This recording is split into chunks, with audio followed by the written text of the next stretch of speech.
kita cicil materinya. Dari yang Anda pelajari, apakah ada yang mau ditanyakan?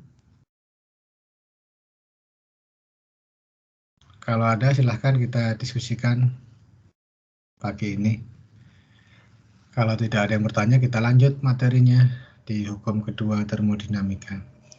Tapi kalau ada, kita bahas apa yang Anda tanyakan.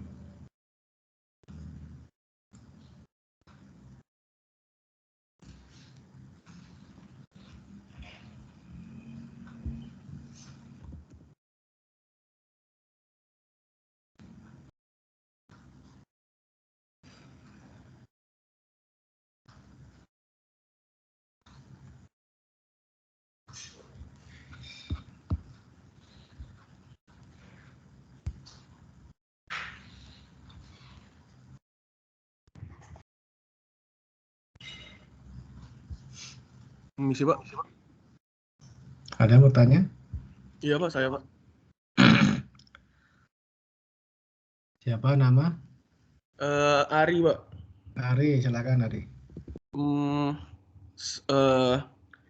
Singkatnya mungkin saya masih agak bingung dengan kapan kita menggunakan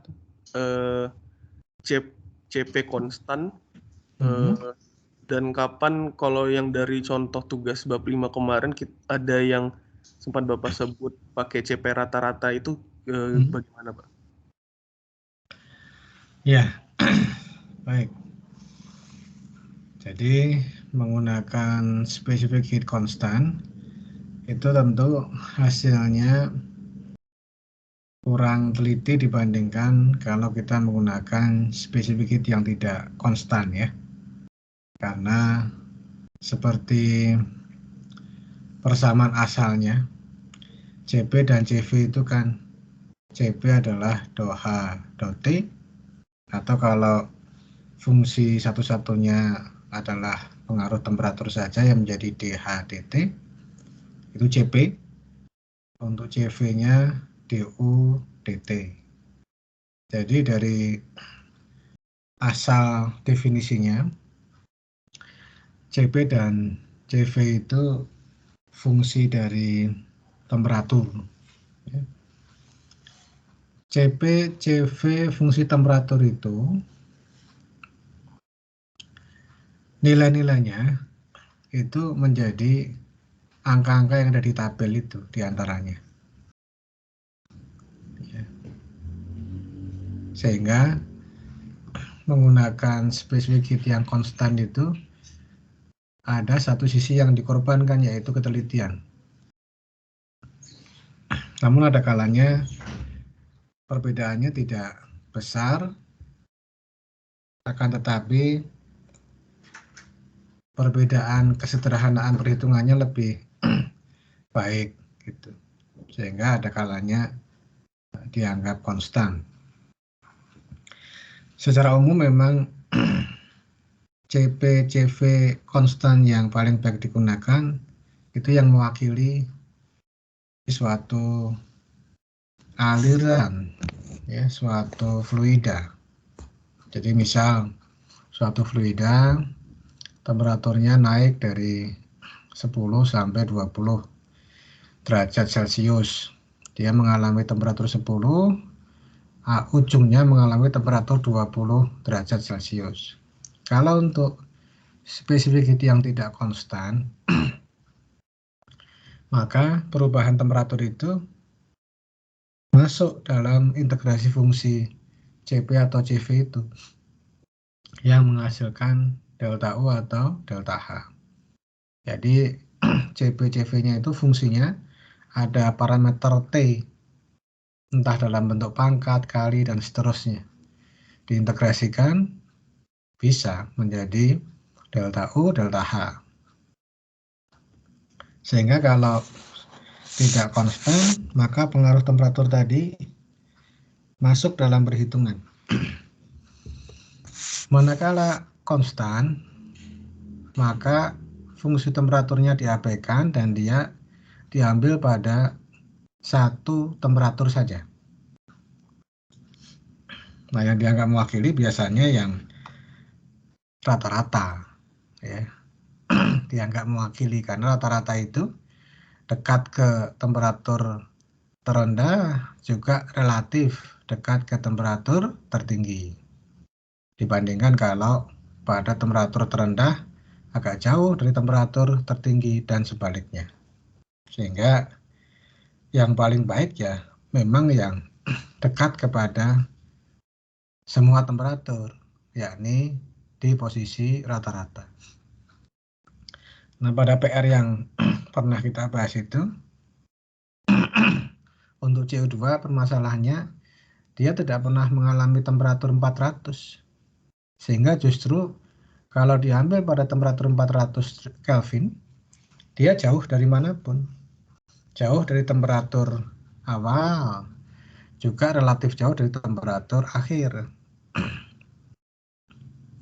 Dibandingkan kalau Anda ambil rata-ratanya antara temperatur-temperatur yang pernah dialami, yaitu temperatur awal dan temperatur akhirnya. Untuk CO2 itu 450, akhirnya 426.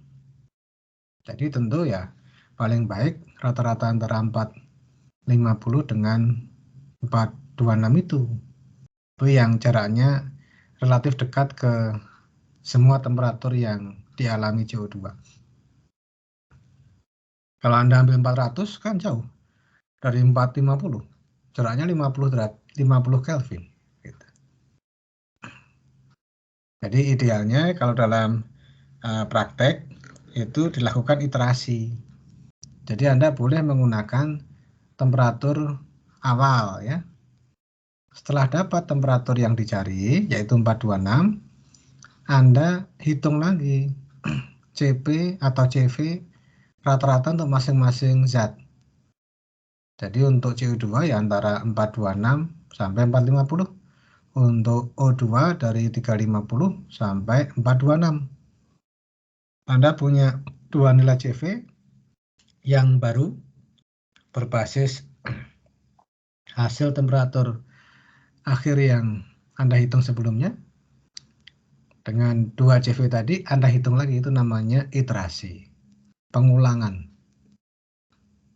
Anda dapat lagi temperatur yang akhir tadi yang baru, temperatur final yang baru.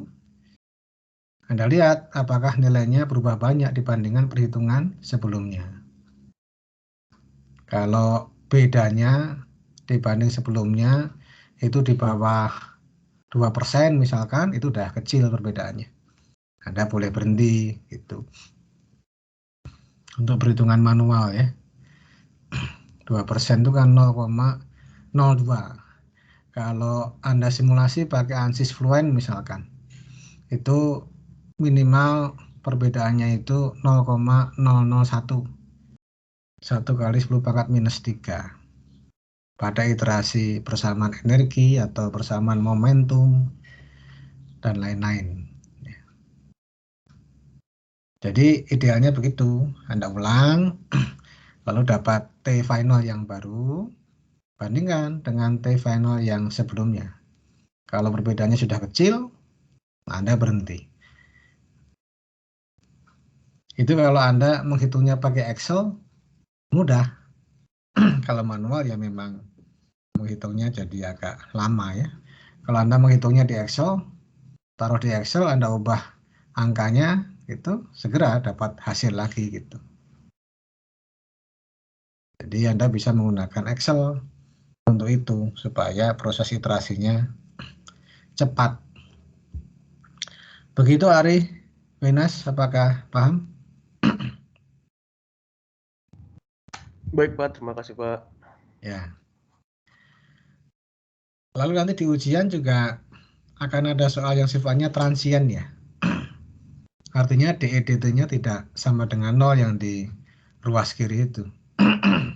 Baik pada massa atur maupun volume atur, nanti ada salah satu soal yang sifatnya transien, unsteady. Di PR-PR kemarin itu lebih banyak yang steady, sehingga DEDT-nya dicoret. Kalau DEDT-nya tidak dicoret, berarti ada perubahan energi di dalam sistem. Ya, delta U-nya ada. Umumnya sih delta U ya, umumnya. Jadi karena biasanya delta energi kinetik, delta energi potensial diabaikan, delta U ada. Jadi ada perubahan energi dalam sistem. Tidak dicoret ya. Gitu. Nanti faktor waktunya delta T-nya itu menjadi pengalih bagi ruas kanan itu. Sehingga yang tadinya Q-nya dalam watt menjadi dalam kilojoule misalkan. Jadi bisa saja yang ditanyakan perubahan energi dalamnya atau perubahan sifat-sifatnya yang lain dalam kondisi yang transien. Ya. Jadi Anda coba juga melihat soal-soal yang sifatnya transien yang tidak steady, karena akan keluar juga satu gitu. Baik, apakah ada yang mau bertanya lagi?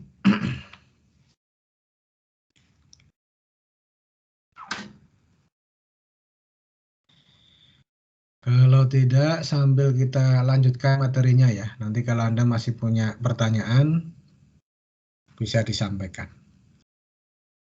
Videonya saya off-kan ya,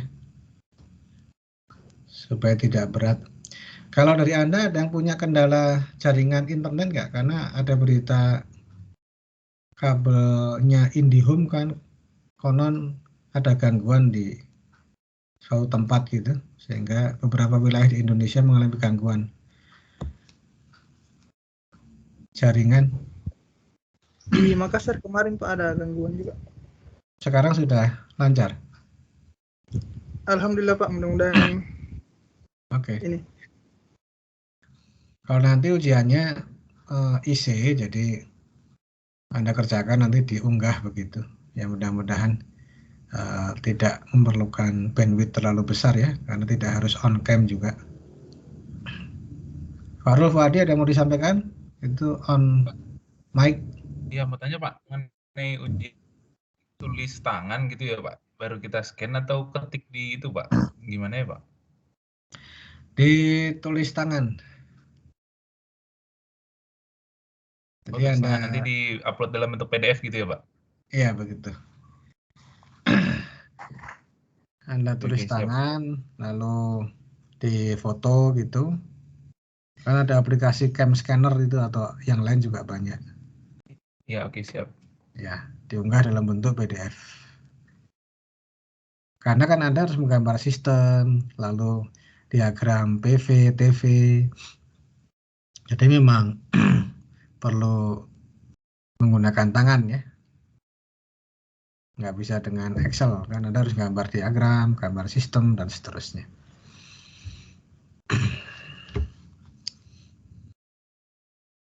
Baik. Sambil saya munculkan ya materinya, kita lanjutkan. Anda kalau masih punya pertanyaan, silahkan disampaikan.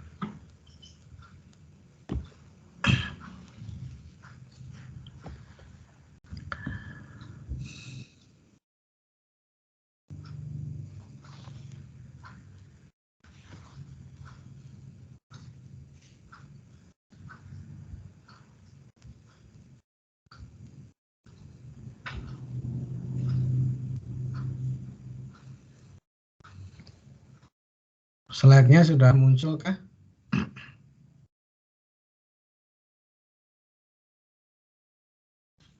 Sudah Pak. Oke. Baik, saya lanjutkan. Waktu itu kita mendiskusikan hukum kedua termodinamika ya. Hukum kedua termodinamika.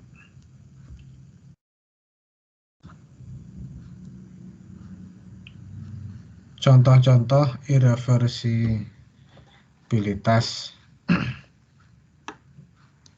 sudah kita bahas, saya review saja ya supaya ingat kembali. Jadi irreversibilitas itu nanti lambangnya sigma dalam persamaan keseimbangan entropi.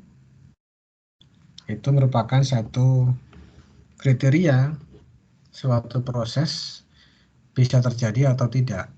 Jadi proses yang mungkin terjadi adalah proses yang menghasilkan irreversibilitas. Di dunia kita begitu. Tidak ada proses yang reversible. Sehingga kita semua kan menua ya. Nah, kalau di alam yang lain, hukum-hukumnya bisa berbeda. Karena kalau dengar-dengar kisah tentang kehidupan di hari yang akan datang begitu kan, misalnya di surga gitu kan orang tidak menjadi tua ya. Umurnya kurang lebih setara tidak menjadi tua, itu petunjuk bahwa kalau dari sudut pandang irreversibilitas ya tidak ada irreversibilitas gitu. Sebagai contoh ya. Nah, kalau di dunia kita sekarang, tempat kita hidup di alam dunia ini, justru irreversibilitas itu suatu keniscayaan. Proses yang mungkin terjadi adalah proses yang menghasilkan irreversibilitas. Apakah perpindahan panas, contoh-contohnya ekspansi gas, reaksi kimia, pencampuran. Anda mungkin tadi pagi membuat minuman, apakah teh ataukah kopi, itu contoh dari mixing secara spontan itu. Anda campur teh dengan air panas, bercampur itu secara spontan. Untuk membuat yang sebaliknya bisa, namun kan perlu effort. Tidak bisa terjadi dengan sendirinya. Mendadak tehnya berkumpul lagi di tea bag-nya. Mendadak gulanya berkumpul lagi jadi gula butiran. Airnya mendadak jadi plain water lagi. Tidak mungkin terjadi secara spontan. Itu artinya prosesnya irreversible. Bisa dikembalikan lagi komposisi semula, ada tehnya, ada gulanya, ada plain waternya, tapi perlu effort. Tidak terjadi secara spontan. Friksi ini yang sering dijadikan contoh dari irreversibilitas. Anda mengalirkan air, minyak, ya, dengan pemompaan, atau Anda mengalirkan udara menggunakan blower, itu semuanya melibatkan gesekan. Dan itu sumber irreversibilitas. Sehingga ada delta pressure. Ada delta energi antara posisi-posisi yang berbeda. Untuk ketinggian yang sama ya. Karena terjadi friksi, itu yang harus diatasi oleh pompa. Kalau melibatkan pengaliran fluida, oleh blower. Kalau melibatkan pengaliran udara, meskipun ketinggiannya sama, tapi Anda butuh pompa, butuh blower untuk mengalirkannya, untuk mengatasi friksi yang terjadi. Electric current flow melalui resistance. Oleh karena itu, pada saluran transmisi itu, kalau yang di luar kota, ya, antar kota sifatnya, mereka menggunakan tegangan ekstra tinggi. Ya, ada istilah SUTEP gitu ya. Saluran udara tegangan ekstra tinggi sampai puluhan ribu volt. Itu dalam rangka menekan irreversibilitas. Karena kalau tegangannya ekstra tinggi, arusnya rendah untuk mengalirkan daya yang sama atau untuk mengalirkan sejumlah energi total yang sama. Kalau dibagi dengan waktu menjadi daya, maka digunakan tegangan ekstra tinggi, itu yang antar kota itu. Ya, kalau Anda lewat tol Trans Jawa di sepanjang kanan atau kiri tergantung arah Anda melajunya. Itu ada transmisi antar kota. Itu tegangannya ekstra tinggi. Tujuannya untuk menekan nomor 6 itu. Irreversibilitas akibat ada arus listrik melewati hambatan yang terdapat pada konduktor.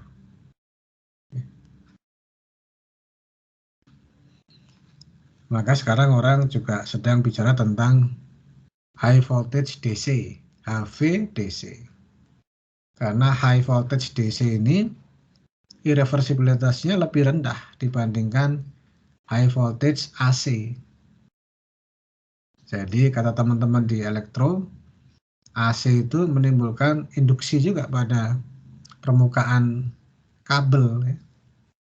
DC tidak, relatif tidak, sehingga lossesnya itu dalam bahasa kita di sini sekarang irreversibilitasnya lebih rendah pada DC untuk sejumlah energi yang setara gitu. Itu menurut teman-teman elektro yang kemarin diskusi tentang high voltage DC ya. Contoh Australia itu sedang bicara dan sudah mulai operasional, itu sudah mulai mendekati beberapa Pemda di Indonesia karena akan dilewati dengan saluran high voltage DC dari Australia yang mau disalurkan ke Singapura.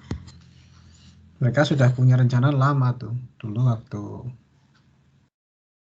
dibentuk awal namanya AIC, Australia Indonesia Center. Saya kebetulan mewakili ITB, dulu dibentuk di zaman Pak SBY itu, waktu terjadi sedikit kesalahpahaman dulu itu, zamannya Pak SBY. Karena Australia diduga waktu itu ada perusahaannya yang kalau nggak salah kan bekerja atau punya saham di satu perusahaan provider telekomunikasi dan lalu diduga bisa tapping data di situ gitu ya. Lalu ada sedikit ketegangan diplomatik waktu itu. Nah setelah itu dibentuk salah satunya AIC itu, Australia Indonesia Center. Di antara kegiatannya riset bersama antara beberapa peneliti di perguruan tinggi Australia dan di Indonesia. Dulu saya gabung di situ dan itu udah lama sekali, mungkin 10 tahun yang lalu ya. Itu mereka di awal sudah bilang rencana high voltage DC itu. Karena mereka punya listrik di Australia sudah cukup, dulu mayoritas dari coal dulu ya. Sedangkan potensi solar energinya sangat tinggi di Australia itu. Gurun-gurun pasirnya kan luas tuh. Desertnya luas. Dengan iradiasi yang lebih tinggi dari Indonesia kalau di Australia itu. Tanah kosong, luas, datar, radiasi tinggi, ideal untuk PV. Jadi mereka udah lama punya rencana itu. Bikin PLTS skala besar, listriknya dijual ke ASEAN. Karena di Australia sendiri sudah lebih dari cukup kalau listrik itu mereka banyak dari coal itu waktu itu. Ya belakangan saya baca di berita mulai ada pembicaraan dengan beberapa Pemda karena daerahnya akan dilewati oleh high voltage DC itu. Mereka pakai kabel bawah laut. Bayangkan tuh, pakai kabel bawah laut. Itu mahal sekali tuh. Tapi mestinya sudah dihitung kan secara keekonomian ya. Ya termasuk rencana PLTN. Indonesia kan juga sudah punya plan PLTN itu. Itu juga kemungkinan kalau dibangun ya ditaruh di pulau terluar yang jauh dari mana-mana ya, sehingga juga harus pakai kabel bawah laut gitu. Baik, kembali ke sini. Ini contoh dari irreversibilitas. Arus listrik melewati konduktor yang memiliki hambatan. Baik. Sebaliknya reversible kalau tidak ada perubahan baik sistem maupun lingkungannya sebelum dan setelah proses.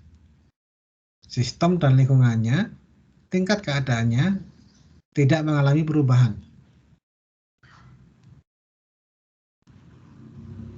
Jadi contoh kalau ada aliran fluida melewati dalam pipa datar gitu, tanpa friksi, itu reversible karena nanti energinya kan nggak pergi ke lingkungan. Kalau kita anggap fluidanya sebagai sebuah sistem, volume atur, maka karena tidak ada gesekan, tidak ada energi yang keluar dari sistem.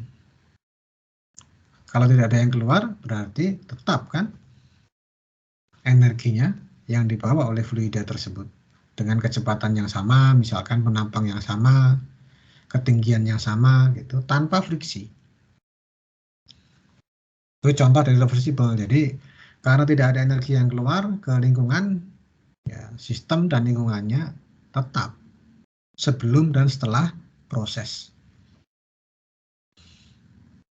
Sebelum dan setelah proses.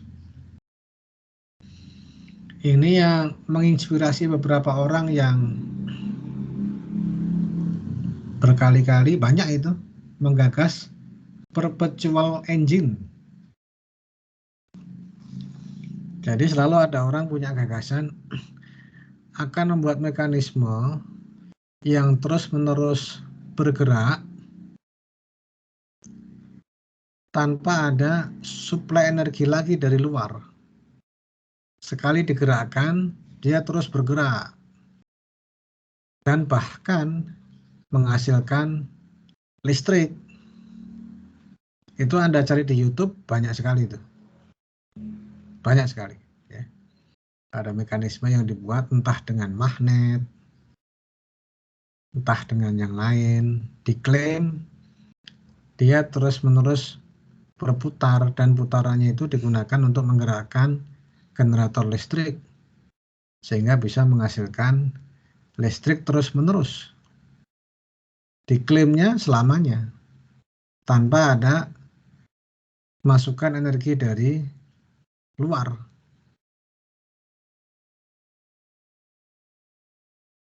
Kalau kita lihat dari persamaan kelestarian energi, tidak bisa diterima kan? Dari mana energi itu terus-menerus keluar kalau tidak ada supply? Ya. Tapi gagasan seperti itu banyak yang melakukannya ya, dan membuat demonstrasinya. Saya juga pernah dulu diminta untuk, ya karena ada di antara mereka yang mengirimkannya ke ITB, konsepnya itu pakai aliran fluida, ya diklaimnya serupa dengan itu. Jadi klaimnya itu ada satu aliran fluida naik turun yang bisa terjadi terus-menerus tanpa ada energi dari luar, dan turunnya fluida digunakan untuk menggerakkan turbin kecil gitu ya. Nanti fluidanya turun di kontainernya di atas itu terjadi tekanan rendah akan menarik fluida lagi dari bawahnya. Anda mungkin pernah juga mendengar konsep seperti itu. Jadi akan berputar terus tanpa henti ya. Sambil turunnya itu bisa digunakan menggerakkan turbin. Jadi itu dikirimkan itu ya, orangnya semangat gitu ya. Jadi ngirim konsepnya ke ITB. Lalu ke meja saya diminta untuk menelaah. Ya saya baca, ya dari persamaannya ada yang tidak benar gitu ya. Beberapa persamaan digunakan tidak benar. Jadi secara konsep waktu itu saya katakan ya ini nggak benar, ini persamaannya keliru. Baik, kita kembali ke sini. Ini yang internally reversible process. Jadi dalam termodinamika digunakan sebagai idealitas. Ya. Limit dari suatu proses itu proses yang reversible. tidak bisa melebihi itu. Sama pun juga tidak. Jadi menjadi batas. Asimptotik begitu ya. Baik, kemudian kita kemarin membahas ini ya. Ada dua korolari Carnot. Lalu digambarkan dengan hal ini. Nah, coba ya. Ini ada dua reservoir, hot dan cold. Dua sistem. R itu sistemnya reversible. I tentu irreversible. Yang reversible, karena dia reversible, arah W-nya itu bisa dibolak-balik gitu. Anda ingat dengan contoh elaborasi dari pernyataan Kelvin Planck yang ini, kalau kondisinya ideal, itu W masuk, W keluar akan sama, sehingga W cycle sama dengan 0. Kalau tidak ideal, W masuk dan keluar tidak sama. Menggunakan konsep itu, maka di sini untuk sistem yang reversible, yang R, itu W-nya bisa dibolak-balik. Sama. Tidak ada perbedaan dalam hal nilai ya. Kalau yang irreversible, nggak bisa. Seperti yang tadi contoh, salah satu elaborasi dari pernyataan Kelvin Planck.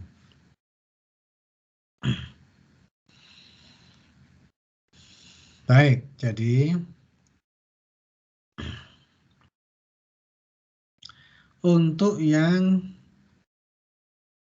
salah satu sistemnya irreversible, yang kanan irreversible, menerima perpindahan panas dari reservoir yang panas, sebagian menjadi kerja, sebagian dibuang ke reservoir dingin. Supaya kembali ke reservoir yang panas, maka sistem yang kedua, yang reversible ini, ya, itu dibalik arah kerjanya. Maka Q-nya akan mengarah ke reservoir panas kembali. Terjadi berulang kali begitu. Ya. Kalau dua sistem dan reservoir panas ini saya jadikan combine system, maka ini sesuai dengan pernyataan Kelvin Planck. Ada sistem yang hanya berinteraksi dengan satu reservoir termal. Dalam hal ini reservoir yang dingin. Karena semua yang di atas ini dijadikan satu sistem, combine system.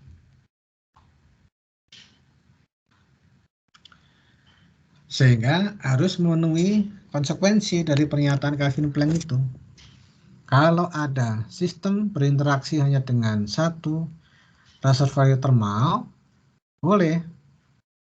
Namun W cycle-nya hanya bisa kurang dari sama dengan 0. Dalam hal ini yang terjadi yang kurang dari atau yang sama dengan W cycle-nya itu. Bahtiar? Hadir Bahtiar? Hadir Pak. Ya. Yang kurang dari Pak. Ya, kenapa yang kurang dari? Karena sebentar Pak. Betul, memang yang kurang dari, tapi kenapa yang kurang dari? Masih belum, masih agak lupa Pak yang kemarin. Oke, ya nggak apa-apa. sudah menjawab satu hal ya.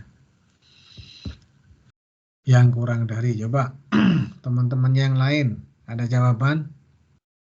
Untuk kasus itu W cycle-nya betul yang kurang dari 0. Kenapa? Victoriano hadir? Victoriano? Hadir, Pak. Ya. Silahkan.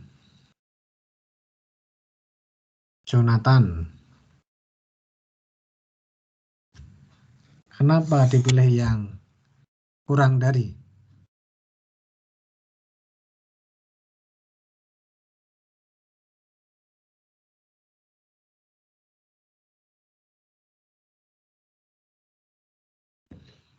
Masih kurang nangkep, Pak, saya yang kemarin. Oke. Ya, baik. Kita geser lagi. Kowim. Kan katanya mau Kowim, panggilannya Kowim katanya. Waktu perkenalan waktu itu ya. Kowim mana? Mau Kowim? Ya, hadir Pak. Halo. Ya. Halo. Ya. Yes. Jawaban Anda apa mau Oh, ya. Kowim? Sebelumnya tadi pertanyaan apa? Anda kurang menyimak berarti. Ya, ya Pak. Itu W cycle-nya dipilih yang kurang dari 0, kata Bakhtiar. Pertanyaannya kenapa?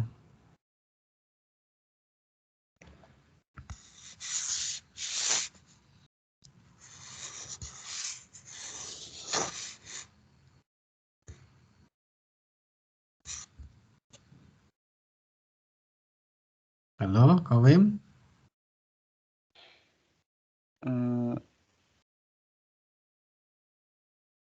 Sama Pak, saya juga masih belum kepikiran Pak. Ya. Iya, iya. Anda jangan kepikiran WA aja, Kowim ya. WA-nya ditaruh dulu. Enggak Pak, saya enggak WA-an Pak. Oh ya. Saya Mungkin mengikuti lain tapi ya? masih belum nangkap apa itunya. Bukan WA tapi lainnya, Kowim ya. Baik, Tia. Tia ada jawaban nggak, Tia Aulia Sulaiman? Karena irreversible bukan, Pak? Nah, betul loh Tia itu. Jadi begitu ya, Bahtiar, Victoriano, Mukowim. Karena ada irreversibilitas, itu kan tidak ideal. Jadi Tia betul. Anda mungkin waktu dulu kita jelaskan yang gambar ini, itu kan kita sudah bahas bahwa W kurang dari 0 untuk salah satu elaborasi pernyataan Kelvin Planck ini, jika ada ketidakidealan, prosesnya tidak ideal. Yang tidak ideal itu, dalam hal ini, irreversibilitas ini ada I-nya nih. Ya. Jadi Anda kalau mencampur bensin murni, Pertamax, ada airnya sedikit, ya sudah bukan Pertamax murni lagi kan. Akan menimbulkan masalah pada engine Anda itu pasti. Sama halnya dengan ini, proses reversible, tapi di sini ada yang irreversible. Keseluruhannya menjadi irreversible. Tidak bisa disebut sebagai reversible. Jadi keseluruhan sistem ini menjadi sistem yang irreversible karena ada irreversibilitasnya. Jadi seperti yang disampaikan Tia, saya tulis ya, W cycle-nya itu yang kurang dari 0 karena ada irreversibilitas di dalam combine system. Ya.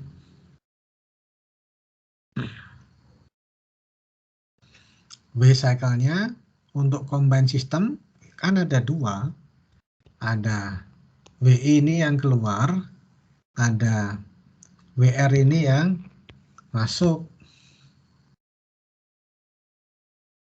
Jadi Anda punya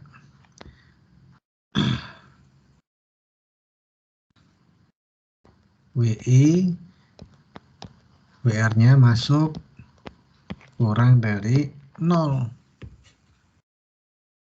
Dari persamaan yang terakhir itulah lalu Carnot mengatakan bahwa efisiensi siklus yang reversible itu lebih besar dari yang irreversible jika keduanya berinteraksi dengan reservoir thermal yang sama. Ini menjelaskan poin yang pertama ini.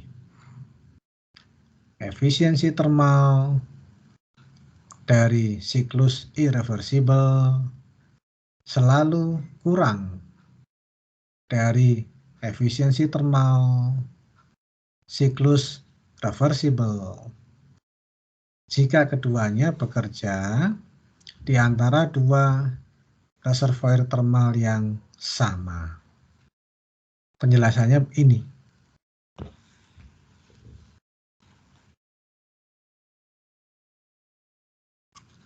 Sebaliknya, kalau kanan kiri itu R semua, maka implikasi dari yang disampaikan Tia tadi, W cycle-nya menjadi sama dengan 0. Sehingga WR1, WR2 sama dengan 0. Ini yang menjadi basis pernyataan Carnot yang kedua ini. Semua siklus reversible yang bekerja di antara dua reservoir thermal yang sama akan memiliki efisiensi thermal yang sama. Ini bukan hukum ya, ini korolari. Korolari itu turunan dari hukum. Konsekuensi logis dari hukum itu korolari.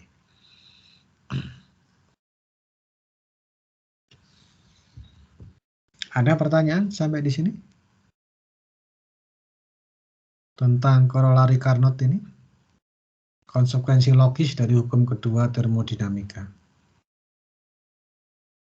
Untuk siklus daya yang ini. Ya.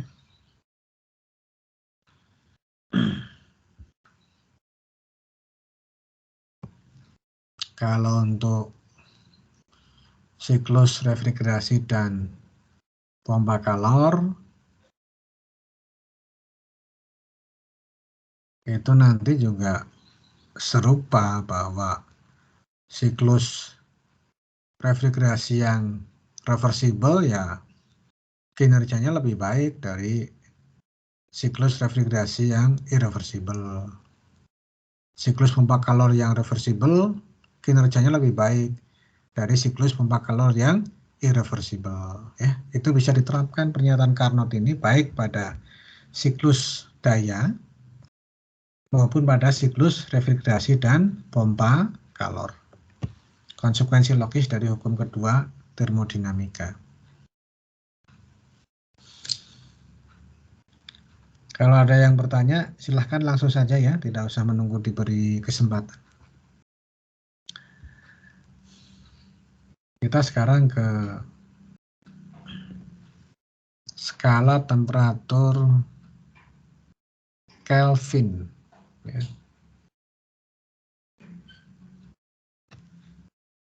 Kalau saya googling itu ada sejarah yang kira-kira seperti ini. Di buku sih nggak ada ini. Hasil googling ya. Ini mencetuskan ide sampai ke skala temperatur Kelvin. Jadi tahun 1787 seorang fisikawan Jacques Charles, Prancis ya.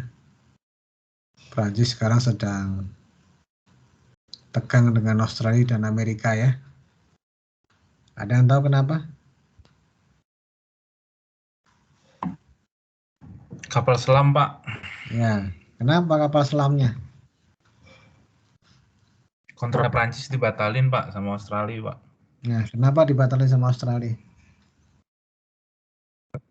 Karena Amerika sama UK masuk, Pak, ke dalam kemarin itu, Pak.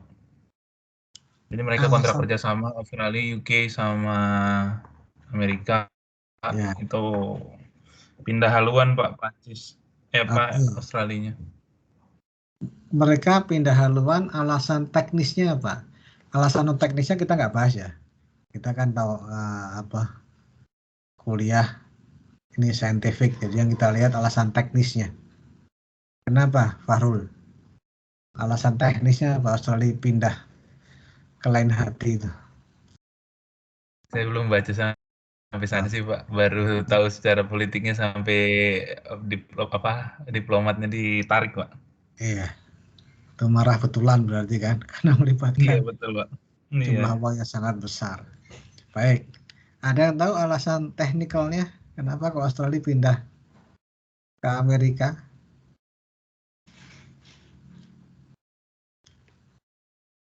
Jenis kapal selamnya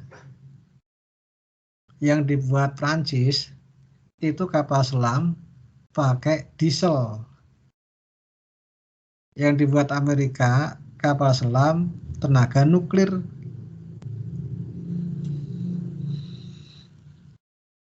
Apa kelebihan kapal selam tenaga nuklir dibandingkan diesel? Kalau setahu saya diesel butuh intake udara Pak. Jadi nggak bisa nyelam lebih panjang daripada nuklir Pak. Betul. Jadi harus ada saat-saat muncul ke udara, ke atas ya, untuk membuang gas asap dan mengambil udara segar. Sehingga itu titik kelemahannya di situ. Kalau kapal selam nuklir, ya terus saja di bawah gitu. Karena juga tentu kapal selam untuk udara segar bagi manusia mereka punya teknologinya untuk menghasilkan itu. Tapi kalau untuk engine kan perlunya banyak. Kalau untuk manusia saja ada kitnya itu. Anda kalau nonton film Kursk ya, bacanya gimana tuh Kursk gitu. Itu kapal selam nuklir Rusia yang tenggelam. Kan difilmkan itu. Itu ada kalau untuk oksigen untuk awak kapal selamnya itu ada teknologinya. Jadi ada kitnya itu. Yang kalau dipasangkan nanti oksigennya bisa diproduksi. Tapi kalau untuk mesin kan engine perlunya banyak. Jadi kapal selam diesel itu ya salah satu titik lemahnya itu dia harus muncul ke permukaan. Jadi Australia milih yang nuklir, yang tidak perlu lagi muncul ke permukaan untuk membuang gas asap, mengambil udara segar ya. Ya baik. Ini kita kembali ke ilmuwan fisika Prancis ya. Tadi teringat masalah Prancis dengan Australia. Beliau mengamati bahwa sejumlah gas pada tekanan konstan itu kalau diturunkan temperaturnya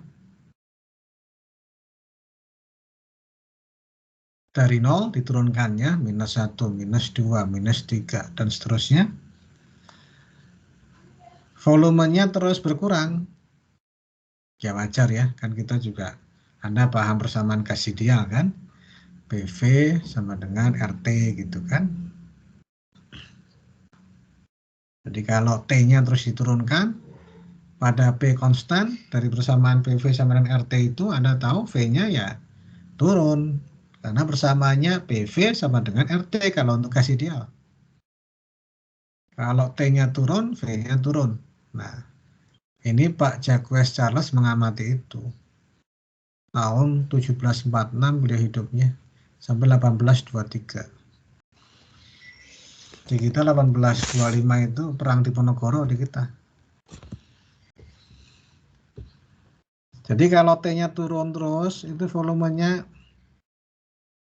menyusut sekitar 1/273 dari volume awalnya.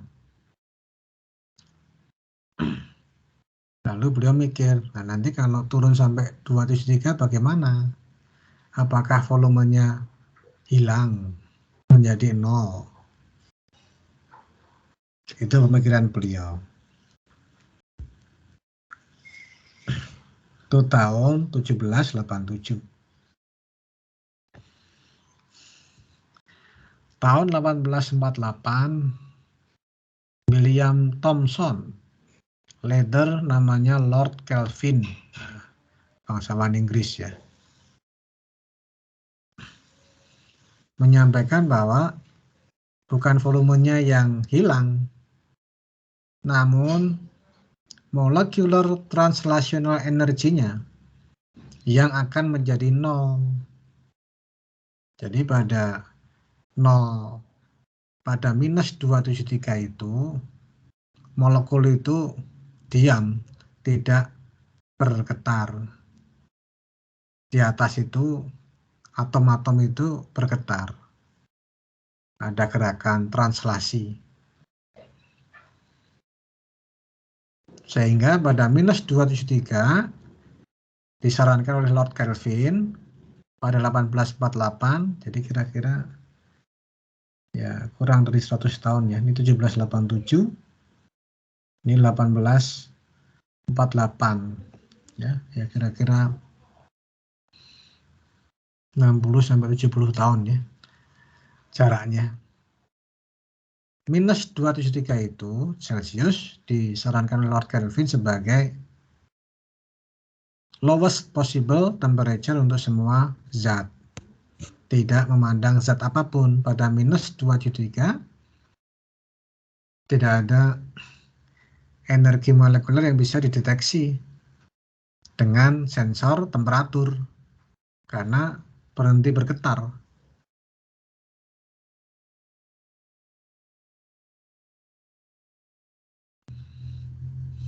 Jadi skala ini langsung berhubungan dengan energi level dari suatu sistem. Pada minus 273 semua zat molekulnya berhenti bergerak. Itu ditetapkan sebagai lowest possible temperature. Itu asal mula dari gagasan ada temperatur nol absolut yang sama untuk semua zat.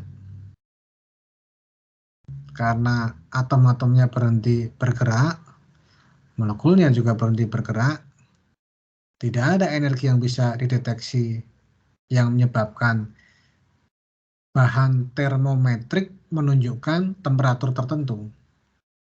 Disitulah lokasi nol absolut untuk semua zat, yakni minus 273 derajat Celcius. Begitu perjalanannya begitu. Dari konsep ini, kalau dituangkan dalam bentuk matematis, ada hubungan antara heat transfer, perpindahan panas, dengan temperatur. Qc per Qh sama dengan Tc per Th. Kalau Tc-nya 0, itu berarti memang tidak ada perpindahan panas dari suatu benda dingin di situ ya C ya, yang bisa dideteksi sehingga menyebabkan perubahan sifat zat termometrik yang menyebabkan kita bisa mengukur temperatur. Itu kan kita menggunakan sifat termometrik. Kalau alkohol, muainya diukur, itulah sifat termometriknya.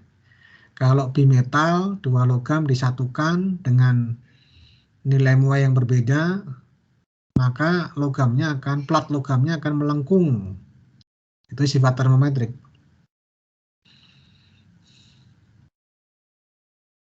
Hambatan listrik itu akan berubah terhadap temperatur. Maka kalau dia mendeteksi temperatur tertentu, hambatannya akan menyesuaikan. Perubahan hambatan itu sifat termometrik, menyebabkan kita bisa mengukur temperatur tertentu.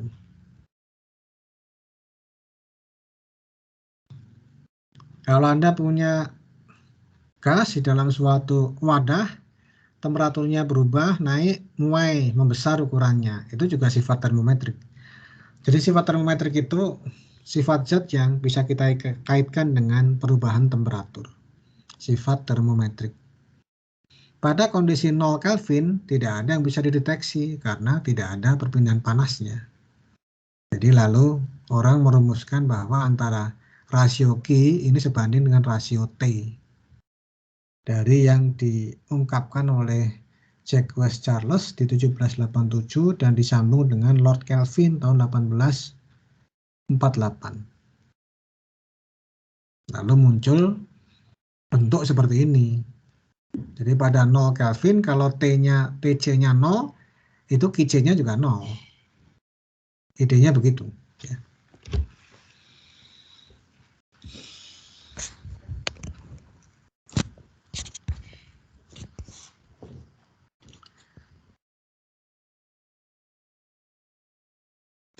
Kalau kita kaitkan dengan persamaan efisiensi, Anda kan punya tuh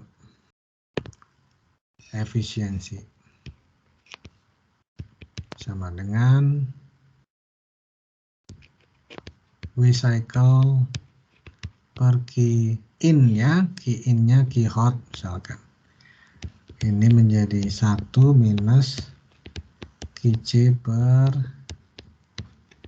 Q hot, begitu.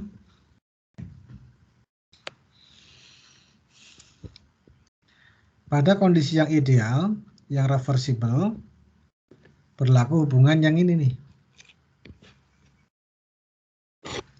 Maka efisiensi maksimum teoretik ya, maksimum itu 1 minus TC per TH.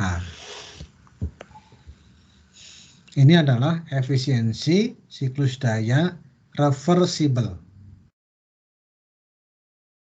Tidak bisa melebihi itu. Jadi jangankan mencapai 1, melebihi 1 minus TC per TH saja tidak bisa. Sama juga nggak bisa karena ini reversible. Ya sampai sekarang kan tidak ada orang bisa membuat suatu proses yang reversible ya.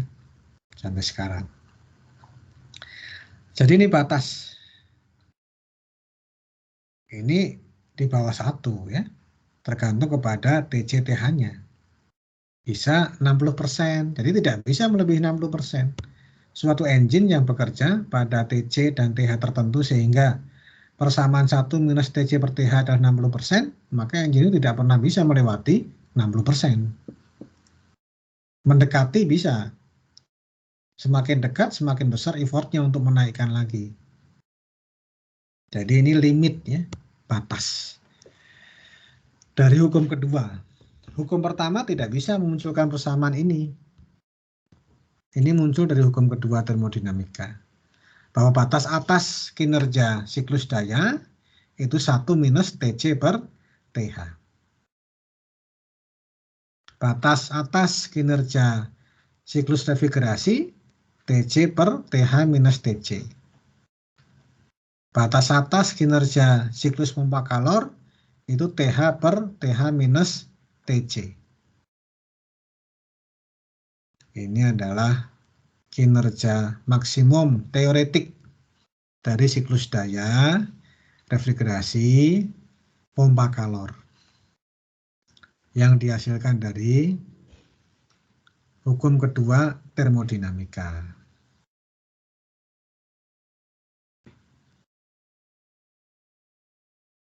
Batas atasnya ini tidak bisa lebih besar dari ini. Sampai di sini apakah ada pertanyaan?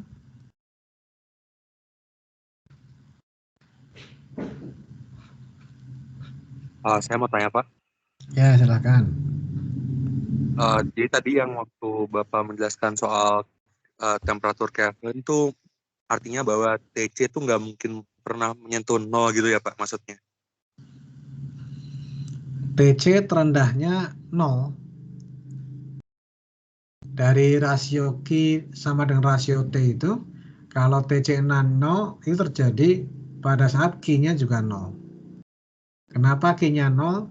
Artinya tidak ada perpindahan panas dari sistem pada temperatur absolut 0 itu, karena molekulnya tidak bergerak, tidak punya molecular translational energy.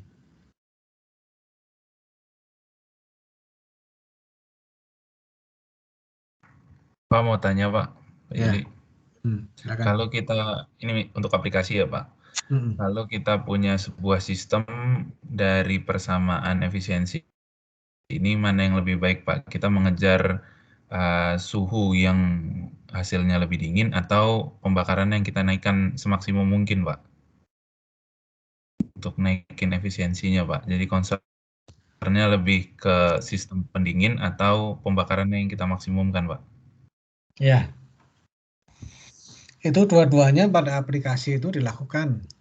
Jadi kalau ada pada PLTU, itu ada reheater. Reheater itu, kalau Anda lihat pada diagram TS-nya, berkonsekuensi pada kenaikan temperatur panas rata-rata. TH rata-ratanya naik kalau Anda beri reheater. Ya. Itu contoh. Ya. Kalau pada perubahan sisi dinginnya, itu misalkan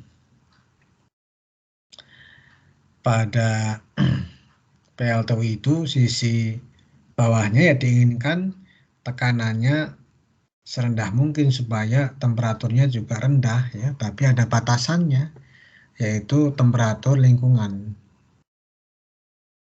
Diperlukan perpindahan panas ke lingkungan kan untuk membuang kalor supaya fluidanya kembali ke cair lagi. Jadi batasnya itu pada temperatur lingkungan. Apakah temperatur lingkungan itu berarti temperatur air sungai yang untuk pendingin dari kondensor gitu atau dan seterusnya. Ya, batasnya di situ gitu.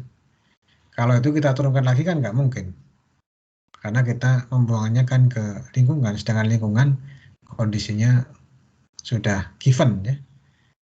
Sudah given gitu. Jadi dua-duanya dilakukan. Contohnya menaikkan TH itu, contohnya itu menggunakan reheater. Itu upaya menaikkan TH rata-rata itu, sehingga menggunakan reheater itu selain dayanya bertambah, ya karena dipanaskan lagi kan, masuk ke turbin yang lain lagi begitu, sehingga dayanya bertambah. Tapi memang kinerjanya juga naik. Kinerja pun hasil rasio ya, rasio antara kerja bermanfaat dibandingkan dengan effortnya yaitu Q-in, itu juga naik dengan menggunakan reheater. Jadi tidak hanya menaikkan W karena ada turbin tambahan yang bisa digunakan karena dipanaskan ulang, tapi memang kinerja keseluruhan juga naik.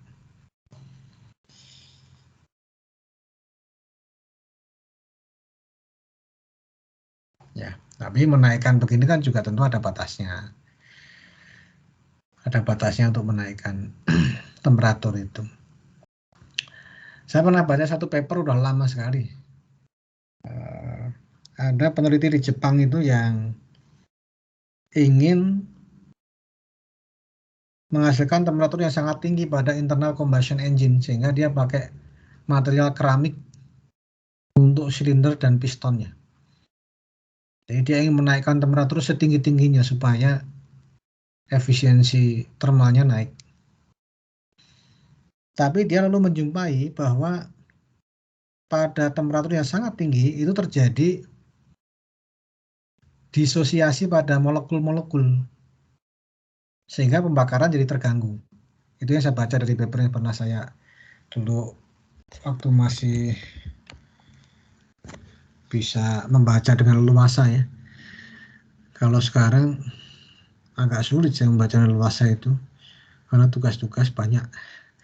Kalau dulu masih leluasa baca-baca gitu, saya pernah baca satu paper itu hasil riset peneliti di Jepang.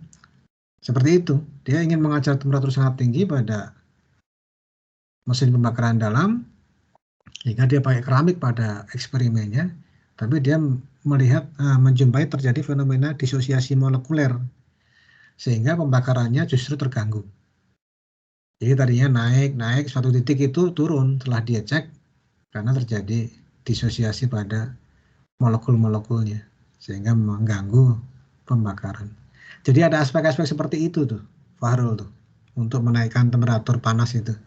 Ada limitasi-limitasi baik pada material ataupun limitasi pada fluida kerja, ternyata begitu. Oke Pak, terima kasih Pak. Ya. Baik, kita coba latihan ya. Ya silakan, masih ada yang bertanya silakan. Kalau di mesin pendingin gimana Pak? Juga ada ya limitasinya? Ya, tentu. Di mesin pendingin persamaannya ini Betamax. Betamax itu kalau zaman saya Pak Andri masih remaja itu ini nama jenis video ya Pak Andri ya, Betamax ya. Beta kaset gitulah Betamax itu. Sony Pak ya. Maksimum ya. Kinerja maksimum mesin refrigerasi itu dipengaruhi TC per TH minus TC. Bagaimana aplikasinya ini pada prakteknya? Kalau Anda menyeting TC pada mesin refrigerasi Anda rendah, itu akan berdampak pada kinerja yang rendah. Contoh gampangnya begini, Anda punya kulkas, kan ada setting temperatur kabin kulkas itu. Bisa low, very low, begitu kan. Kalau Anda settingnya ke very low, dari persamaan ini terlihat bahwa kinerjanya akan turun. Artinya kulkas Anda lebih boros energi. Kalau TC-nya tinggi, kinerjanya tinggi. Tapi kalau TC-nya ketinggian, nggak jadi kulkas lagi kan? jadinya oven nanti kalau ketinggian ya.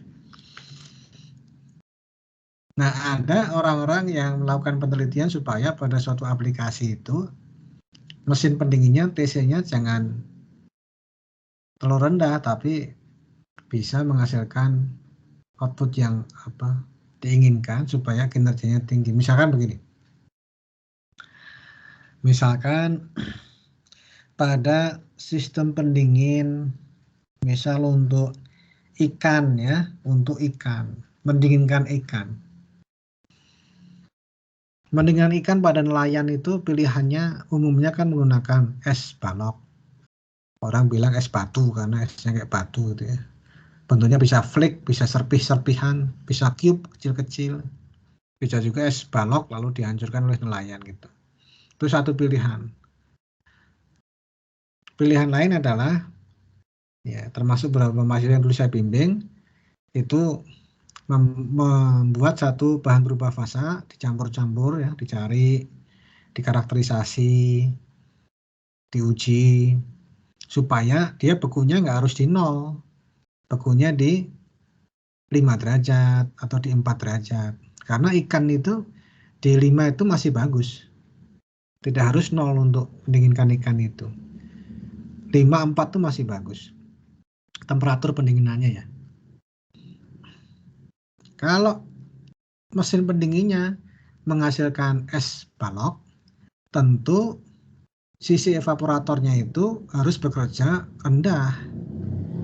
Minus 10 paling enggak, minus 15, minus 20 untuk menghasilkan es balok itu. Yang temperaturnya 0 derajat. Tapi kalau kita membuat bahan lain yang membeku pada 5 derajat, maka mesin pendingin kita tidak perlu bekerja sampai serendah kalau membuat es balok. Jadi kalau pakai es balok minus 15, kalau dengan bahan berubah fasa yang bisa membeku pada 5 derajat, maka mesin pendinginnya bisa diset refrigeran pada sisi evaporatornya itu cukup dia di temperatur minus 10. Nah, itu akan berkontribusi pada kenaikan kinerja mesin pendinginnya itu. Itu contoh dalam prakteknya ya untuk mesin pendingin. Jadi mengatur setting TC supaya kinerjanya tinggi. Makin rendah TC, kinerjanya makin rendah gitu. Sehingga ada upaya-upaya agar TC dari sistem pendinginnya jangan terlalu rendah. Itu contoh dalam tataran engineering yang pernah kita lakukan di lab. Gitu, Fauzani? Iya Pak, baik Pak. Berarti bergantung sama kebutuhan juga ya Pak ya? Iya, betul. Ada kebutuhan, lalu ada engineering yang dilakukan, rekayasa yang dilakukan, supaya kebutuhan yang sama itu bisa dilakukan dengan TC yang lebih tinggi. Ya, beda 5 derajat lumayan. Kan penghematan energi untuk menghasilkan output yang sama. Setelah kita uji, ikannya kondisinya sama bagusnya, bahkan dalam beberapa hal lebih bagus. Jadi lalu 2 bahan tadi diuji bahkan pada ikan.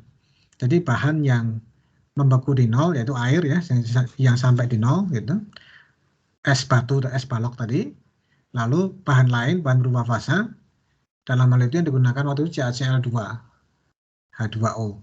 Jadi CaCl2 itu dia membeku di 4 atau 5. Lalu dua-duanya digunakan untuk mengawetkan ikan, diuji pada ikan. Lalu ada parameternya untuk melihat bagaimana ikan itu kualitasnya setelah sekian jam. Dilihat matanya, dilihat dagingnya, dilihat kulitnya, dilihat sisiknya, dilihat warnanya gitu. Nama tesnya itu organoleptik. Baunya juga. Dan dilakukan oleh beberapa orang. Melakukan cuma 1 orang dan yang mengerjakan tesis saja nanti dilihat, subjektif nanti ya. Dilihat wah supaya hasil tesisnya bagus, dibagus-bagusin kan gitu. Nah ini enggak, yang menguji beberapa orang. Bukan yang melakukan tesis, jadi menguji orang lain, beberapa orang, dan hasilnya lalu dilihat. Jadi hasilnya sama baiknya, bahkan ada beberapa parameter yang lebih baik gitu. Menggunakan bahan yang bekunya di 5 derajat tadi itu. Nah itu pernah dilakukan oleh mahasiswa S2 yang saya bimbing dulu. Jadi topiknya itu. Jadi menggunakan bahan berupa fasa, dicari-cari komposisinya, dicek, nyarinya dari berbagai literatur ya. Makanya Anda nanti kalau tesis, Anda harus membaca sebanyak-banyaknya dulu supaya tahu state of the art. Kemajuan terkini dari bidang yang akan Anda teliti, Anda harus tahu.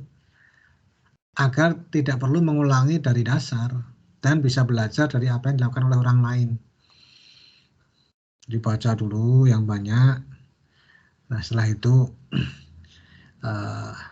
diseleksi kandidat bahannya. Oh ada bahan ini, bahan ini, bahan ini. Dilihat lagi, mengkerucut jadi cuma 3 atau 2 bahan. Setelah mengkerucut itu diuji karakterisasinya. Yang diuji antara lain ya temperatur pembekuannya, lalu latent heat-nya, karena diinginkan juga supaya latent heat-nya besar mendekati air. Kalau air kan besar sekali ya.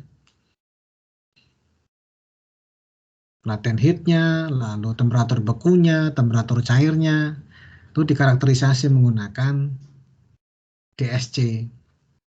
DSC di kita ada tapi rusak, jadi waktu itu ke Serpong ya, ke Serpong itu Puspitek, jadi diuji DSC di sana. Dikarakterisasi, dari karakterisasi kelihatan, oh zat ini yang bagus sesuai dengan kebutuhan. Nah lalu itu yang digunakan sebagai bahan pendingin tadi, material berupa fasa ya untuk pada ikan ya, pada ikan. Dan setelah diuji organoleptik tadi, hasilnya setara, baiknya bahkan ada yang lebih baik. Gitu. Ya, hanya belum sampai kepada produk. Kalau ya memang tidak mudah ya. Di riset itu pengalaman saya untuk sampai ke produk itu seperti piramid. Perlu sekian riset untuk menghasilkan produk-produk yang bisa dikomersialisasikan. Menurut saya hukum alamnya begitu. Jadi kita jangan berharap 1 kali riset terus bisa komersial. Pengalaman saya nggak bisa begitu. Jadi perlu sekian gitu. Jadi seperti piramida itulah. Untuk menghasilkan satu produk yang komersial itu perlu ditopang oleh sekian riset, hasil-hasil riset yang terus diperbaiki sampai menjadi produk yang bisa dilempar ke pasar gitu. Jadi yang itu belum sampai ya, mungkin masih perlu beberapa tahapan lagi itu. Baik, kita coba cari soal ya untuk kita bahas.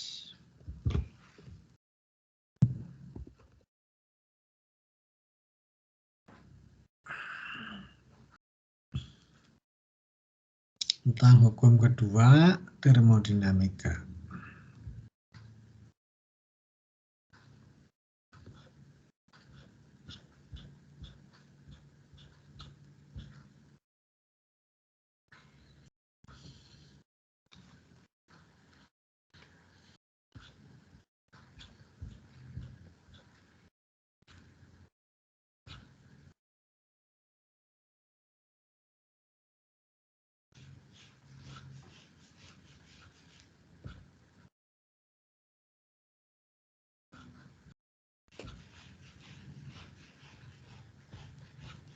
Bentar ya, saya baca-baca dulu jadi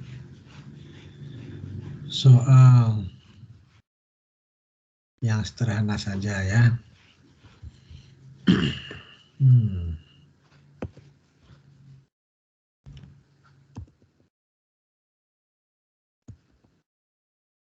Yang jangan salah soal lagi ya. Tentu kita bahas soal, soalnya ada kesalahan, bikin kita habis waktu muter-muter nggak karuan itu ya, karena soalnya salah. Ya, namanya manusia bisa salah. Asal diperbaiki, yang penting kan itu.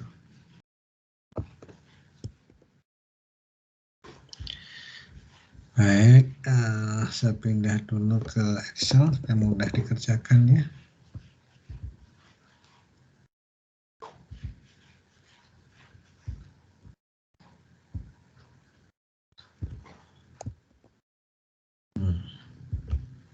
Ya, coba saya slideshow.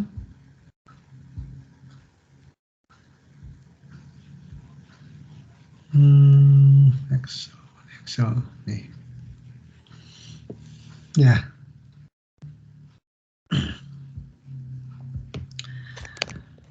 Mudah-mudahan sudah kelihatan Excelnya.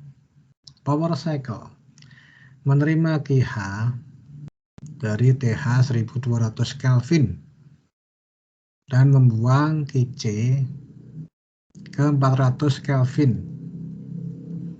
Untuk masing-masing kasus, tentukan apakah dia reversible, irreversible, atau impossible. Ada A, B, C, D. Jadi ada 4 mahasiswa coba. Yang A Pak Andri coba. Yang B Arif Sianturi.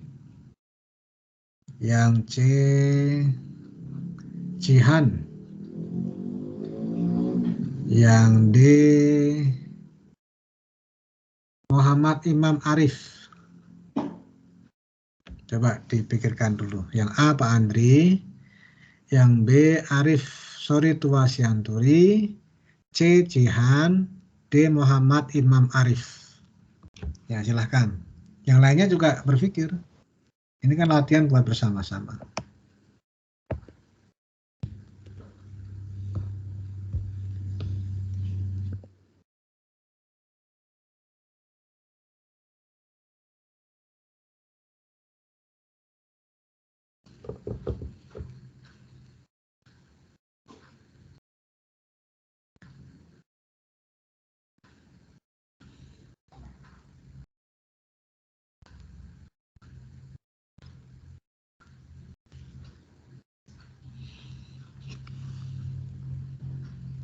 Dipilih A itu reversible kah, irreversible kah, impossible kah. B, C, D juga begitu. Silahkan. Yang sudah selesai duluan boleh, tidak harus dari A dulu ya. Kalau yang D Pak itu impossible Pak. Yang D impossible. Coba. Karena maksimumnya itu kan 1 minus 400 per 1200. Ya betul ya. Arif ya, Muhammad Imam Arif. Impossible. Baik, terima kasih. Silakan Pak Andri, Arif Soritwa, Sianturi, dan Jian. Apakah sudah ada hasil untuk ABC?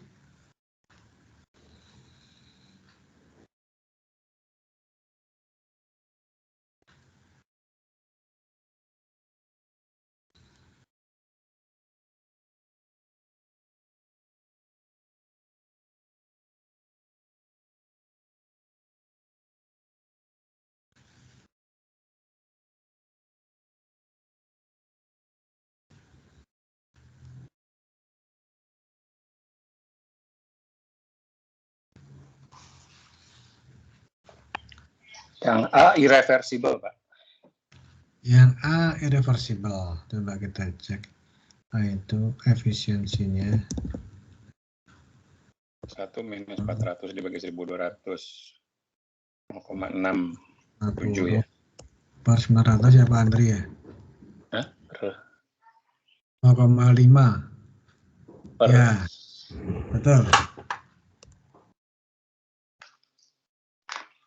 Jadi irreversible ya. Karena di bawah efisiensi maksimum. Maksimumnya 0,67. Yang A itu efisiensinya kan W cycle per KH. Ya. Setengah. Jadi betul irreversible. Baik, terima kasih Pak Andri. Jihan dan Arif, silakan. Yang C itu efisiensinya juga di bawah efisiensi maksimum. Ini 0,6. Ya. 600 per 1000 ya? Iya. Jadi irreversible. Berarti baik, terima kasih. Ya. Yep. Yang B, Cianturi? B, ya Pak. Yang B irreversible Pak. Irreversible, coba. Ini 300. A, IC 300, jadi W-nya 600 ya?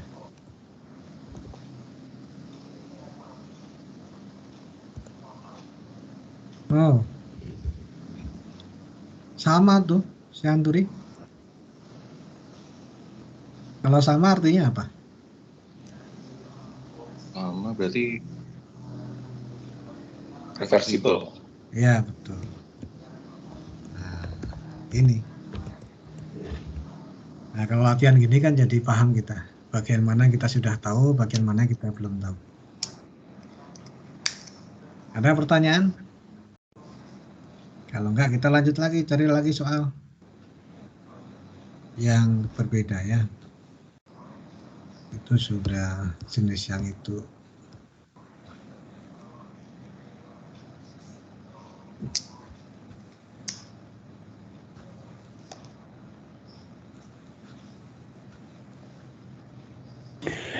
Mohon maaf Pak Yuli. Ya. Ya, ini sekarang di tampilan tim saya untuk layar dari Pak Yulinya masih hitam, sepertinya saya ada kendala jaringan. Jadi mungkin ya sebenarnya saya masih proses memahami juga, nanti mungkin ya saya coba lihat rekaman ulangnya saja Pak. Tapi nanti ya. Ya Pak. Mudah-mudahan rekaman ulangnya kalau di tempatnya Kowim nggak jadi hitam juga nanti, mudah-mudahan. Ya, semoga Pak. Iya. Ya. Kalau jadi hitam juga kan gawat tuh.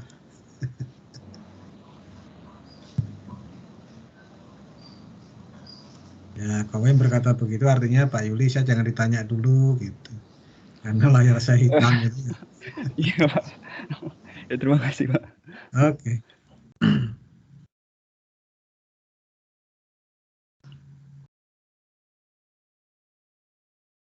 Ini coba ada soal untuk pengkondisian udara.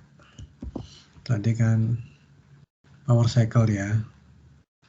Sekarang kita coba yang pengkondisian udara. Saya copy dulu.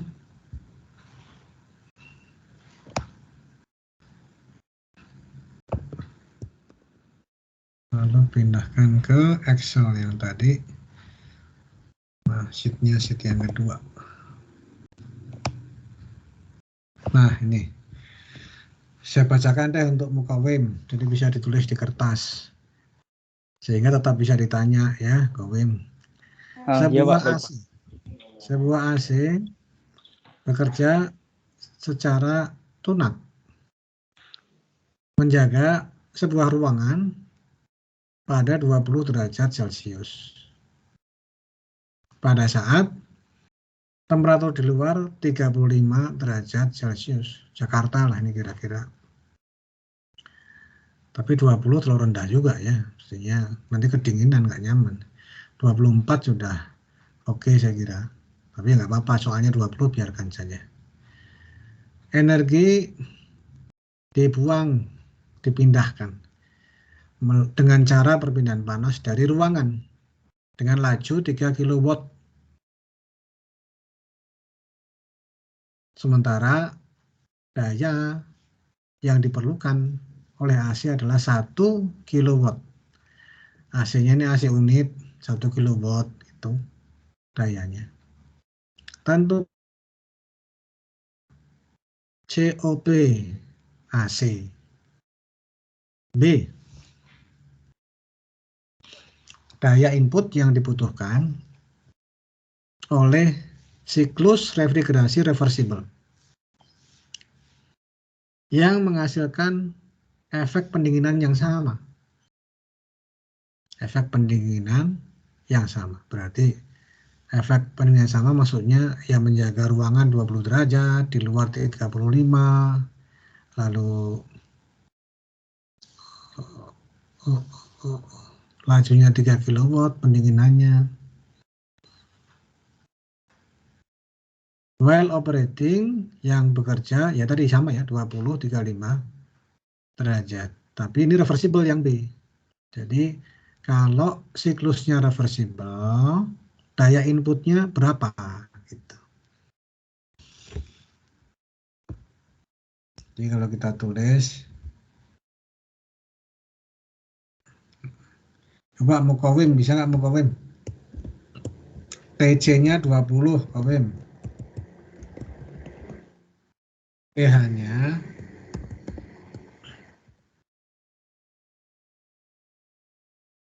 pH-nya 35.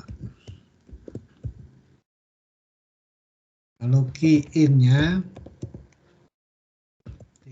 Ki-in atau Ki-C dalam hal ini ya, kilowatt. Dayanya ini kalau di Excel nggak bisa ngasih dot ya, harusnya Q dot, W dot gitu karena dalam daya ya. 1 kilowatt. Pertanyaannya, COP-nya berapa? Yang kedua, COP maksimumnya berapa? Nah, mudah nih Mukawim. Coba Anda hitung. Berapa COP aktualnya? Nanti untuk COP maksimumnya Tia ya, Tia Aulia Sulaiman ya, untuk COP maksimum. COP maksimumnya 1,33 Pak. Oh, udah cepet tuh Tia. Coba ya. 20 ya.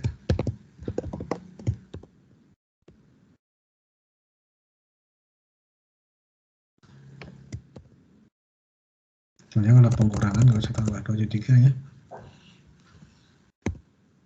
saja, bukan?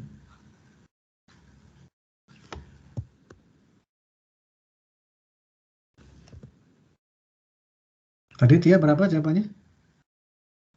1,33 Pak. Dari mana tuh? Dari TC dibagi TH kurangi TC Pak. TC-nya berapa? TC-nya 20 dibagi 35 dikurangi 12. 35 kurangi 20. Iya. Jadi kekeliruannya di situ Tia. Kalau kita berhadapan dengan persamaan yang melibatkan rasio temperatur, Anda harus menggunakan temperatur mutlak. Nah iya Temperatur Kelvin ya absolut. Pak. Ya, Kelvin.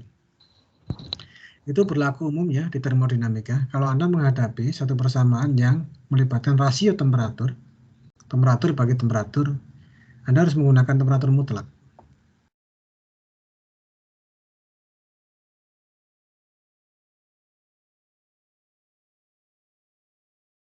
Nah, ini gunanya latihan kan. Jadi kita tahu apa yang kita belum tahu dan apa yang kita sudah tahu. Mukawim gimana Mukawim? COP aktualnya berapa Mukawim?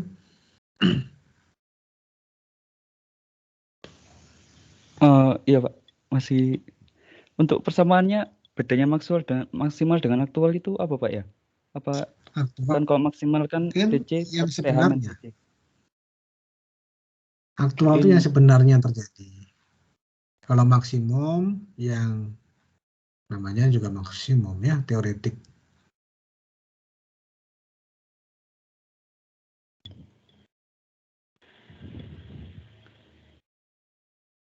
Gimana Kawin, berada angkanya belum? Tadi sudah saya bacakan tuh soalnya. Iya, Jadi TC nggak ada alasan 20. banyak. Iya. TH 35 Qin sama dengan QC 1 kW. Qin-nya 3 kW. Oh, 3 kW. W-nya 1 kW. Power input 1 kW. Qin-nya 3 kW.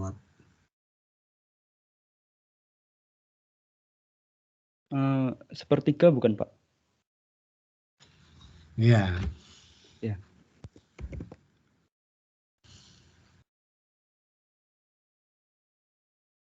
Ya gitu. Kan persamaannya B sama dengan Q.C per W.cycle. Nah. Ya. QC-nya berapa? QC sama dengan Qin 1 kW. Oh. 3 kW. Iya Pak. 3. Ya, 3 W-nya kW. berapa? W-nya 1 berarti 3/1. 3. 3, iya. Ya. Ya. Nah, di Panik sini seringkali akhirnya, mahasiswa kadang agak bingungnya dengan istilah energy is removed by heat transfer from the dwelling at a rate of 3 kW. Dengan kata removed itu seringkali mahasiswa bingung di situ. Mengiranya itu QH karena ada kata removed. Ya, dari ujian saya sering menjumpai itu. Agak terpelesetnya di situ. Padahal ini removed from the dwelling. Dwellingnya itu dipertahankan pada 20 derajat Celcius. Untuk siklusnya itu Qin untuk siklusnya. Karena di remove dari ruangan yang dingin ke siklus. Jadi itu Qin. Nah, Anda hati-hati karena sering mahasiswa terpeleset di situ menganggap itu QH karena remove. Jadi bayangannya dibuang dari sistem. Refrigerasi. Kalau dibuang kan QH yang ke atas itu. Padahal ini remove-nya dari ruangan yang didinginkan. Baik, Tia udah paham Tia? Sudah Pak. Ya, 19 ya? Iya, karena tadi Tia belum konversi dari Celsius ke Kelvin ya Pak. Iya, oke. Jadi Anda lihat nih jaraknya jauh nih. Maksimumnya 19. Aktualnya 3. Artinya masih ada peluang untuk meningkatkannya. Meningkatkannya apakah mudah? Tidak mudah juga. Jadi ini melibatkan perubahan teknologi, ya. Makanya sekarang orang menggunakan inverter, AC inverter kan, lalu kompresornya juga menggunakan scroll kompresor. Berbagai hal itu dilakukan untuk meningkatkan kinerjanya. Jadi bukan hal sederhana untuk meningkatkan kinerja itu. Mungkin mengubah refrigerannya juga atau bahasa dagangnya freon dan seterusnya. Untuk meningkatkan COP sehingga dari tahun ke tahun ada peningkatan, ya, dari tahun ke tahun ada peningkatan. Jadi bukan simsalabim ya, perlu proses yang panjang tuh, perlu research and development. Industri di kita sebagian belum melakukan research and development, sebagian. Padahal ya nilai tambah atau daya saing itu bisa didapatkan kalau dilakukan research and development. Pak Yuli, ya, kalau di dunia komersial ya, misalnya nih pompa nih bidang saya nih, kalau kita bicara efisiensi itu total dari motor dan pompa kira-kira di 80% gitu Pak ya. Ya. Tapi ini kan juga tergantung dari kombinasi pressure, capacity dan RPM-nya, kecepatan spesifik lah. Untuk beberapa tipe pompa tertentu bisa sampai 90% gitu. Kalau ini bicara komersial Pak ya. Yang tersedia di pasaran gitu. Nah, kalau untuk di refrigerasi itu bagaimana Pak? Yang misalnya rumah kita atau kendaraan kita itu di angka berapa Pak sekarang Pak? Kinerjanya Pak Andri ya? Iya. Itu kalau 3 mah sudah lebih ya. 4, 5 untuk kinerjanya itu. Coba. Tapi masih jauh Pak ya dari yang ideal ya? Betul, masih banyak peluang untuk meningkatkan itu gitu. Jadi kalau kita bicara di pompa kan yang bisa kita lakukan misalnya kalau pompanya besar kita memperhalus permukaan dari impeller atau diffuser dengan memberikan keramik coating gitu. Klaimnya sih bisa menaikkan 2-5%. Baru dari sisi permukaan saja ya. Di coating dengan apa tuh Pak Andri itu? Dengan keramik Pak, model keramik Pak. Ada beberapa produk. Karena kan dari sisi manufacturing itu idealnya kita bisa mendesain lebih tinggi ya dari sisi hidrolikanya gitu. Tapi pada saat dibuat casting kan juga punya masalah sendiri Pak, mengikuti bentuk sesuai desainnya gitu. Sehingga biasanya ada selisih sampai 8% kita spare untuk dinyatakan ke dunia komersial gitu ya. Idealnya katakanlah kita bisa 90%, tapi karena keterbatasan cara manufacturing yang visible gitu ya, yang relatif murah ya, jadinya turun ke 80%. Ilustrasi aja sih. Ya, oke. Kalau di refrigerasi itu salah satu hal yang pasti tidak bisa dihilangkan irreversibilitasnya itu di daerah ekspansi. Itu nature-nya dia sudah irreversible di situ dan tidak mungkin dihilangkan. Jadi daerah ekspansi itu baik menggunakan expansion valve maupun menggunakan capillary tube. Dua-duanya memang perlu bantuan irreversibilitas itu. Karena melibatkan gesekan yang sangat besar di situ. Kalau di area refrigerasi. Memang jadinya agak masih jauh ya. Sehingga teknologi terus berkembang. Tahun demi tahun tuh naik begitu. Ya, baik. Terima kasih, Pak. Ya, maka Pak Andri. Dengan pelatih begini kita jadi paham tadi, Tia jadi tahu temperaturnya harus scale absolut. Yang lainnya mendengar juga ikut tahu begitu ya. Lalu Mukawim juga paham menghitungnya, yang lainnya juga jadi ikut paham.